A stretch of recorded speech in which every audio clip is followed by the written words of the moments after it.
We'll be okay, sweetie.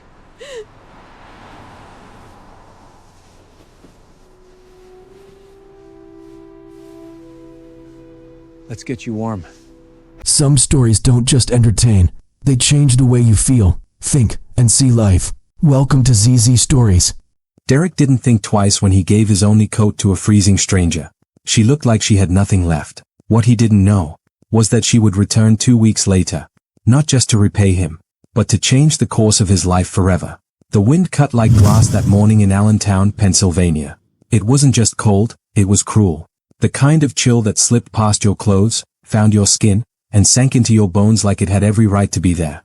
Snowflakes drifted lazily from the sky, but there was nothing peaceful about them. They whispered of another hard day, another breath held tight against the weight of reality. Derek Malone pulled the collar of his fraying coat up to shield his neck. He adjusted the wool hat on his 6-year-old daughter's head and tucked her gloved hands inside his. She didn't complain, not once. Lena had grown used to the cold, just like she'd grown used to dinners made of canned soup, toys bought from the thrift store, and walks to the bus stop before sunrise. But no child should have to get used to that. They stood at the same cracked sidewalk they did every weekday, just outside a shuttered bakery that used to smell like cinnamon rolls before it went under last winter. The metal sign above them rattled in the wind. The world around them was quiet, still, tired. Derek shifted his weight from foot to foot, trying to keep warm without showing it. He didn't want Lena to see him uncomfortable. He wanted to be her shelter, even if he couldn't always provide heat. The coat he wore had once belonged to Kayla's father. It was years old, rough at the seams, with one button missing and the lining torn at the cuffs. But it was warm. Warm enough to get him through the early shifts and long walks and the hours he spent waiting, for buses, for job callbacks, for something to change. That coat, it was his armor. He glanced down at Lena, who looked up at him with sleepy eyes but a soft smile. Cold? He asked gently. She shook her head. Not really. He knew she was lying. She always tried to be strong. Just like her mother. God, he missed Kayla. Her warmth, her laugh, the way she could make any place feel like home. It had been 3 years since the accident. 3 years since the phone call that shattered everything. She'd been on her way home from the late shift, just a few miles from the apartment, when a delivery truck ran a red light. No warnings. No second chances. The grief had been sharp at first, razor-edged and endless. But over time, it dulled into something heavier. Not pain. Just pressure. A constant weight that never lifted, even in sleep. And through it all, Lena had been his reason to keep moving. He'd taken every job he could find. Warehouse work. Office cleaning. Snow shoveling. Grocery delivery, on foot, no less, because their car had died 2 winters ago and fixing it was a luxury far beyond reach. The jobs weren't consistent, and the money wasn't enough, but it was what he had. And he gave all of it to Lena. They shared everything, food, space, silence. He hadn't bought himself a single thing in over a year. But Lena never went hungry. That was the rule. That was the vow. That morning, the bus was running late. Derek rocked slightly from side to side, trying to keep circulation moving in his toes. He looked down the street. Snow blew across the road in ghostly swirls. No sign of the bus. Just the quiet hum of a city too tired to move fast anymore. Then, he saw her. A figure. Slumped. Sitting on the far end of the bench. She hadn't been there before. Had she? She was hunched forward, arms wrapped tightly around her body. Her coat, if you could even call it that, was soaked through. Her hair clung to her cheeks, heavy with moisture. And her feet, they were bare. Bare. In the middle of a Pennsylvania winter. Derek stared. For a moment, all he could feel was the wind. Then the ache in his chest. She didn't look up. She didn't speak. She didn't shiver like someone cold. She trembled like someone trying not to disappear. Lena noticed too. Daddy, she whispered, tugging at his sleeve. She doesn't have shoes. I see her, Derek murmured. But seeing wasn't enough. He looked down at Lena, then back at the woman. He knew that look. He'd seen it in the mirror on his worst days. Hollow. Abandoned. Like the world had moved on without you and you were just there. He didn't think. He just moved. Carefully, he slid his arms out of his coat. The air hit him like a slap, sharp and immediate. But he didn't flinch. He stepped toward her. The woman didn't raise her head. Not until he knelt slightly and draped the coat around her shoulders. She gasped, just a little. Not in fear. In confusion. Her eyes lifted to his. You don't have to, she whispered. I know, he replied softly. But I want to. I've been cold before. I wouldn't wish it on anyone. For a second, something flickered across her face. Not quite relief. Not yet. But something human. Something almost alive. She held the coat tighter. "Thank you," she murmured. "What's your name?" "Derek," he said gently, then gestured toward his daughter. "And that's Lena." The woman looked over. Lena gave her a tiny wave from behind her mittens. A pause. Then, "I'm Marissa." She didn't say more. And neither did he. The three of them just sat in silence as snow drifted down like ash. Then, the bus arrived. The hiss of the air brakes jolted them all slightly. Derek turned toward the sound. The city bus slowing to a stop, headlights glowing like two tired eyes in the snowfall. A gust of warmer air rushed from the opening doors, followed by the familiar creak of the folding step. But Derek didn't move at first. His eyes remained on Marissa, who was still clutching the coat around her shoulders, her fingers digging slightly into the fabric like it was the only thing tethering her to the earth. He hesitated. "Are you going somewhere?" he asked, quietly. Marissa blinked, slow and unsure. Her voice was barely a breath. "No. I was just trying to feel something again." The words hung in the air like frost. Derek's throat tightened. He didn't know what she meant exactly, but he didn't have to. He understood the feeling. That deep, aching numbness. That strange place between breaking and surviving. "Are you safe?" he asked her. Marissa looked up at him for a moment. Her lips trembled, not from cold, but from something deeper. "I will be," she whispered. And then, nothing more. The bus driver gave a quick double tap of the horn. Derek glanced down at Lena, who was already stepping forward. She was tired. She was used to this rhythm. And Derek knew, if he waited too long, the bus would leave without them, and he had no backup plan. No spare money for a cab. No second chance at getting Lena to daycare or himself to the warehouse drop-in job he'd begged for last night. He looked at Marissa one last time. She didn't look back. Derek stepped onto the bus. Lena nestled beside him in their usual seat, her little boots dangling just above the floor. The door closed. And as the bus pulled away, he turned back toward the bench. She was gone. The days that followed were cold in more ways than one. Derek couldn't stop thinking about her. He told himself it didn't matter. That people came and went in the city all the time. That not everyone who vanished was meant to be found. But still, he looked. Each morning at the same stop, he scanned the benches. Each night, he checked the sidewalks as they walked home. A part of him kept expecting to see her again, sitting there, maybe with shoes this time. Maybe with something more in her eyes than defeat. But Marissa never returned. He didn't know why it haunted him. Maybe it was the way she'd said, "I just wanted to feel something." Or maybe it was the look in her eyes, the kind of look that said, "I don't expect anything from this world anymore." She reminded him of himself, back in those first weeks after Kayla's death. A time when breathing felt like betrayal. When kindness felt suspicious. When even the sunniest day felt gray. He wondered if anyone had helped her. If she had a family. A home. He hoped the coat had kept her warm, wherever she was. And then, 2 weeks later, something strange happened. It was a rainy Tuesday afternoon. Derek and Lena had just gotten back from the store, soaked through their hoods and pant legs. Lena was giggling as she peeled off her wet socks. Derek was wiping down the window with a rag when he heard the mail slot clink. He bent down and saw it, a thick envelope. Cream-colored. Tidy. Not a bill. He opened it slowly. At the top, the letterhead read, Barrington and Company, Investments and Holdings. His brows furrowed. Inside, a printed message. Mr. Malone. You are cordially invited to attend a personal interview at Barrington and Company. Headquarters on Thursday, 10 a.m. Transportation has been arranged for you and one guest. Please present this letter upon arrival. Below that, a name and number to contact. And beneath that, in neat, elegant handwriting. For the man who gave his warmth to a stranger. M. Derek sat down slowly. He read it again. Then again. M. His mind clicked. Marissa? He looked at the coat rack. His own jacket was now a thin spring hoodie. He hadn't had the money to replace what he gave away. But he'd never regretted it. Not once. Lena came over and leaned on his leg. What's that? I think it's a job offer, he murmured, more to himself than to her. From who? He didn't answer right away. Because in truth, he didn't know. But something told him this wasn't a mistake. Something told him this letter, was connected to that freezing morning on the bench. And it would change everything. Thursday came faster than expected. Derek stood in front of the mirror, tugging nervously at the collar of a borrowed dress shirt that didn't quite fit across his shoulders. His neighbor from 2 floors down had offered it, along with a pair of dark slacks that hung just slightly too long around his ankles. It didn't matter. Today wasn't about appearances. It was about opportunity, whatever that truly meant. He had barely slept the night before, thoughts churning with questions. Why him? What kind of interview didn't require a resume? Was it really Marissa? And why send a letter instead of just showing up again? But something deep in his gut told him this was real.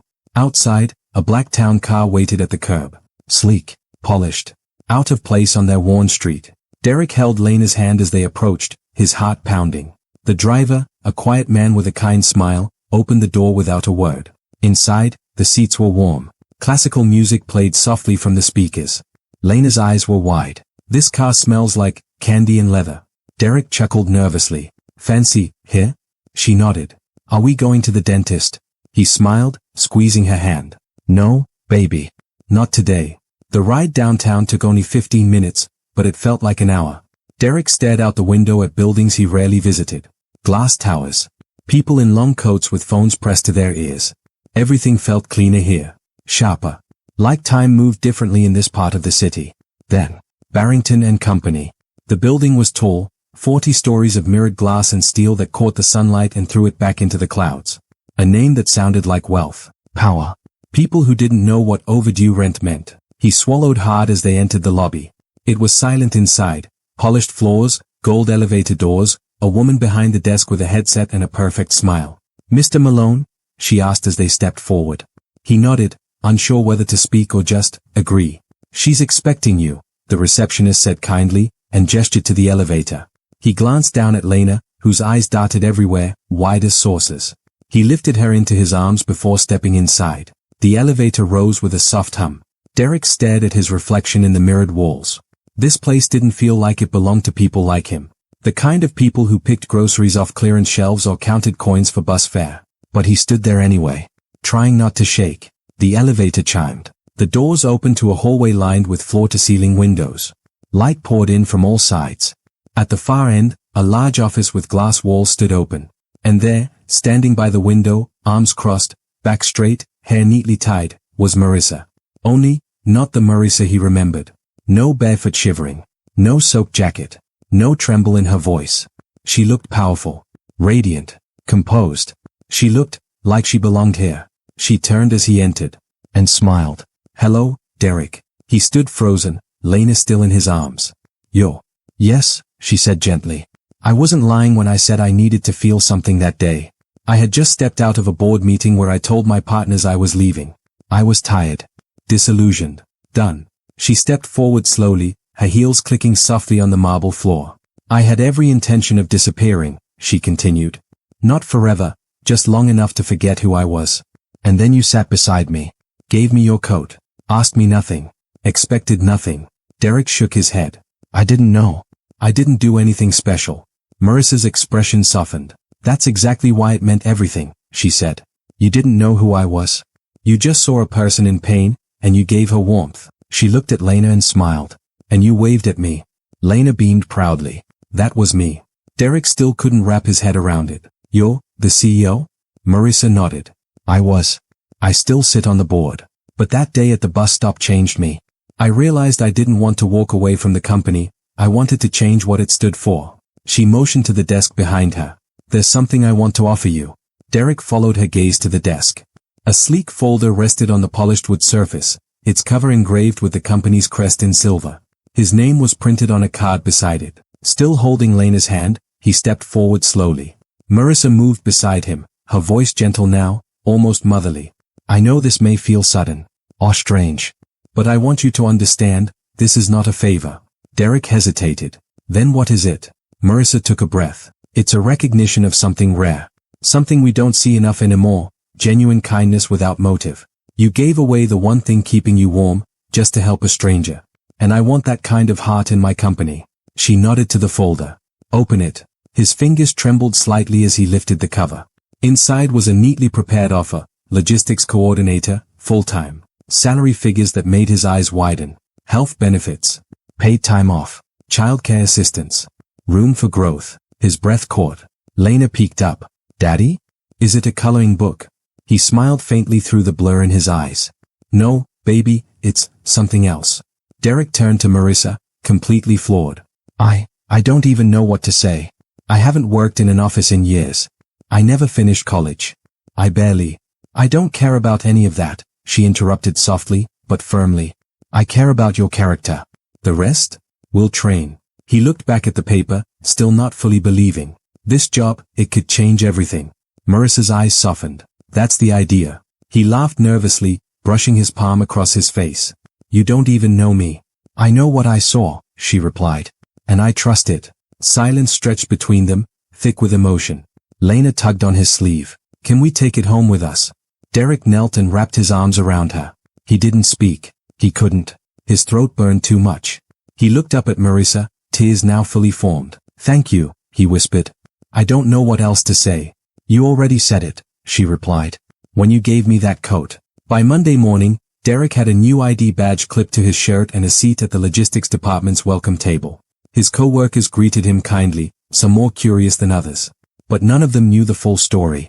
They didn't know the man beside them had spent the last few winters walking miles just to put bread on a chipped plate. That his daughter used to draw pictures of radiators because she'd never known a home with reliable heat. Now, she'd get more than heat. She'd get books. Hot meals. A neighborhood where the playground didn't have broken swings. He had a real shot at something new. And it was all because of a coat, and a moment of human connection neither of them had expected. Months passed. Winter loosened its grip. Spring nudged its way into the streets of Allentown with shy buds on the trees and watery sunlight sneaking through the clouds. Derek's world had begun to stretch and warm right along with it. He still worked at Barrington and Company, now several months into his new position. The work was steady, honest. And for once, the pay was enough. More than enough. He'd moved Lena into a better school district. One with counselors, field trips, and after-school programs where she made friends who had never tasted canned ravioli as a staple meal. Her drawings now featured sunshine, classrooms, and the occasional unicorn, never radiators or piles of blankets. They lived in a modest two-bedroom apartment just outside the city, close enough to work, quiet enough to breathe. For the first time in years, Derek didn't wake up in survival mode. He woke up, living. But some habits don't fade. Some memories don't ask permission. One crisp evening, as dusk settled over the sidewalks and the last bit of golden light spilled across the windows, Derek and Lena walked home from the bus stop. Not that bus stop. A new one. But tonight, something tugged at him. He turned. Let's take the long way, he said. Lena, now 7 and endlessly curious, didn't ask why. She just followed, humming a little tune and skipping along the sidewalk beside him. They rounded a corner. And there it was. That same bench. Same chipped sidewalk. The sign above the bakery still rattled slightly in the wind, though the bakery itself was now boarded up for good. But the memory was still intact. Derek slowed to a stop. He stared at the spot where she had been sitting that morning, barefoot, trembling, eyes full of ache. He could still feel the moment in his bones. The cold. The silence. The invisible string that had pulled him toward her without logic or expectation. He looked down at Lena, now bundled in a warm jacket, her cheeks rosy from the wind. You cold, sweetheart? He asked gently. She shook her head with a big smile. Not anymore, Daddy. He pulled her close. Not anymore, he whispered, almost to himself. They stood there for a moment longer. And in that stillness, Derek felt something move through him, not sadness. Not nostalgia. Just peace. A quiet knowing that life doesn't always give second chances. But sometimes, it gives you a chance to be someone's turning point. He had no idea if he'd ever see Marissa again. She'd remained at the company, mostly behind the scenes now. They'd exchanged a few polite messages, brief smiles in passing. But there were no debts between them. Only a shared moment in the cold. A coat. A choice. And the unshakable truth that one act of kindness can rewrite a destiny. In a world growing colder by the day, be the warmth someone never expected to find. Because you never know, your one small act might just be the reason someone believes again. As they walked away from the bench, hand in hand, the snow began to fall again, soft this time, gentle. Almost like a memory drifting back just to remind him. Kindness doesn't need a spotlight. It only needs a moment. If this story touched your heart today, don't forget to like, comment, and subscribe to Everbell Stories.